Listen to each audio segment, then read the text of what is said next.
Hi, loves. It's Valentine's Day, so I decided today is a great day to finally fulfill my commitment that I have made to answer all the impulses I get internally to what I'm supposed to do. So I've been kind of procrastinating a little bit, but I heard Lisa Brown yesterday say, if you want more heart, more love, do what you're told. And although that's been my intention and purpose for many years, sometimes I get caught in procrastinating. Anyway, Valentine's Day is a great day to say I love you, and I'm happy to be joining with you because I'm really understanding that joining is so crucial. So just the other day, I got lost in spiritual ego. The story is too absurd to even explain or tell you because you'd think I'd lost my marbles, and definitely I had. The point being that I was really confused and lost and believing what my spiritual ego was telling me. And like, what should I do? And anyway, I was fortunate enough to join with one of my TTT sisters, Amber, in Canada. And she woke me up out of this trance. It was like I'd fallen into this trance. So basically, all fear, all guilt, it's all a trance. It's all something that's trying to convince us that something that isn't true is true.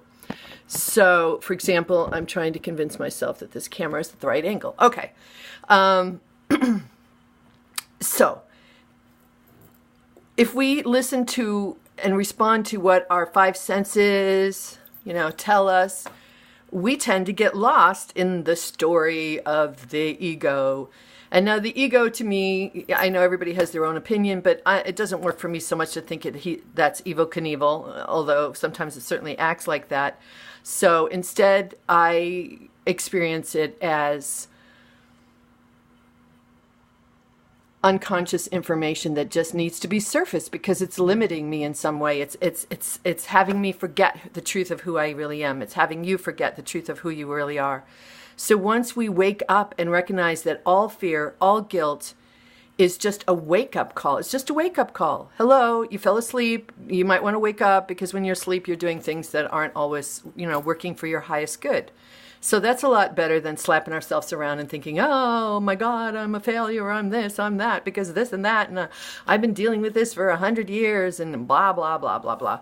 So instead, if we can just recognize, I call it the red flag. So when the red flag comes up, I stop, look, and listen, right? What is my heart telling me? What is my higher guidance telling me? And today it was telling me, do a video. So literally I wake up every morning and I ask myself, what is it that I'm meant to do? And I get messages, usually to share. And I sometimes think my little role on this planet isn't as exciting or glamorous as some others. I'm not multidimensional and, I'm not seeing and channeling and all that jazz. But hey, it's me, so I love it. I really love it. And so today it was about joining with all of you. So another thing I wanted to talk to is how much this can impact the physical body, right? So a lot of you are probably feeling really exhausted, maybe a lot of insomnia, dizziness, headaches, backaches, muscle aches, blah, blah, blah. And it's all part of the journey. So if we think of it, as Lisa was saying, as, oh my God, I have the flu. She called it frequency light upgrades. That sounds a lot better than the flu, right? Or whatever it is. So when we recognize that it's our bodies being upgraded, it feels a lot better and it doesn't feel so debilitating. So recently I've noticed that I need to hang on to rails as I'm going down the stairs. And when I hit the bottom of the stairs, I feel like my feet aren't really on the ground and I have to go, whoa, wow. I have to look at my feet. It feels kind of surreal, kind of like a drug experience. And I love that Lisa was talking about that because she's saying, yeah, that's your body upgrading. The dizziness, the vertigo, it's our brains.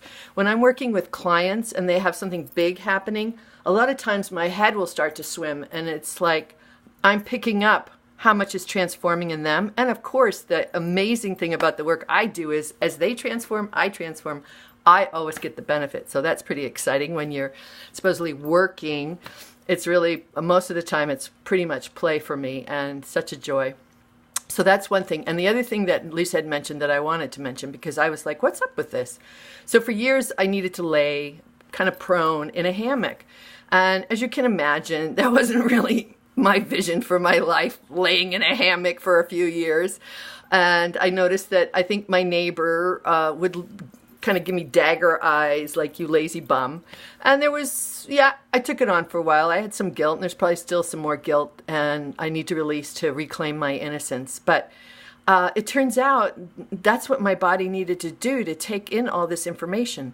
So lately what I notice is I tend to lay not flat like I was, but kind of prone with my spine curved. And again, thank you, Lisa. She was saying that this is another thing that we do as we're upgrading. So, okay, that explains that. Not that I had really, maybe a little guilt, I don't know. What's amazing to me is that I didn't realize what a role guilt. I was always focused on fear and love, right? Well, hello, I was missing the guilt piece. I was missing that I wasn't claiming my own innocence. So now I'm totally on everybody. We got to see our innocence, and we got to forgive everything. And I know, like, the biggest one, oops, dare I say it? I'm sorry. Our president. Oh yeah, that gets a lot of people going. So if you can't do it, it's okay. But for me, it's not that hard, because I just see the young little boy, But whatever it is, whether it's the environment, whether it's the bad driver, whether it's the weather, whether it's your kids, your boss, your sister, your friends, your partner, your husband, your mother, your father, whoever it is, if it really is, I get it. If we are blaming and judging them, we're drinking the poison and thinking they're the one that's going to die. It's not going to work. So this guilt is so subtle. I'm picking up more and more subtle layers of guilt that I just wasn't recognizing. So it's kind of exciting how life perfectly delivers the lessons that we need. So this is the biggest piece I want to talk about. It's so difficult when we're going through those years of ego unraveling, however long it takes. Time versus intensity. The longer the time, the less the intensity. So if yours is dragging out, you might be grateful that you didn't get hit in like such a big push that you couldn't survive it. I literally said to my guides one day, hey, you know what? I'm about to go insane, and you're going to lose somebody that's really on your side. Lay off me. And they swore to me that that was going to be the worst of it. And it was. I never have again felt like I'm totally going to lose my marbles. Sometimes I might lose a few, but not all of them. So that's really a good thing. But what I'm recognizing now is I had this intention to bust through my spiritual ego. Saturday morning it came up. Saturday evening, I'm delivered the exact situation to help me do it. Now that's pretty amazing. I was working on innocence and what happened with the death of our bunny, Moonlight. It was the perfect lesson for me to learn about and reclaim my own innocence. So when we look around, once we've cleared the greatest intensity of the ego unraveling, during that time, honey, you just got to survive it. Just hang in there. And I urge you strongly to develop your trust muscles, okay? Because without our trust muscles, we're sunk. And it's hard to do when it seems like everything's unraveling and everything's going south and everything is just a disaster. How are we supposed to have trust? Well, you're just going to have to dig deep. And, maybe books can help you get through that phase. Whatever it is that helps us, just do it. So, because eventually you'll come through and you'll realize, oh my God, this was all serving me. Oh my God, I've never felt such freedom, such joy. Is it all a cakewalk for me? Heck no, not at all. There's still a lot of intensity. I still need a tremendous amount of time alone or in nature. But the inner gifts, the inner freedom, the peace is so significant after a lifetime of anxiety. To wake up at peace, to wake up not afraid. Oh my God, yeah, I'll do whatever it takes to get to that place. So we need to be vigilant. We need to be committed. And I know it's not always easy. And I know it can be really scary, which is why it's so crucial to join with others on this path to see what it is that we might be missing. Another person might have the piece of the puzzle that we're looking for. Okay, I took some notes, so I'm going to have to see if I'm covering all my important points. Okay, So along with judgment being drinking the poison, worry is negative prayer. So what we say and what we believe is what we're ordering. Now, if you have a lot of negative beliefs, that doesn't mean you smack yourself around to try to get rid of them. Because guess what? That'll just cement them in big time.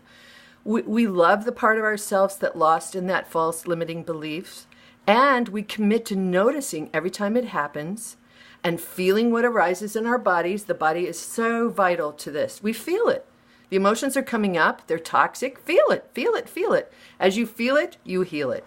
So allow yourself to feel all that stuff and then go to forgiveness. I forgive myself for allowing this to separate me from God's love. That's the truth of who I am. And anything that doesn't feel like that is a form of separation.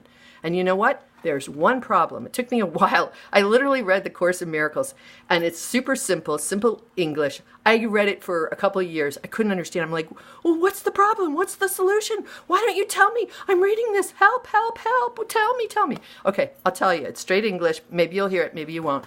There's one problem, separation. And there's one solution. You don't have to worry about it because it never really happened. It's already done. So all we have to do is take the ride of remembrance. We're on a ride. Sometimes it feels like Pirates of the Caribbean. Sometimes it feels like, it's a small world after all. And can we enjoy it no matter which one it comes? Enjoy, okay, maybe not. Maybe you're like, help me, help me, help me. And that's okay. Help yourself.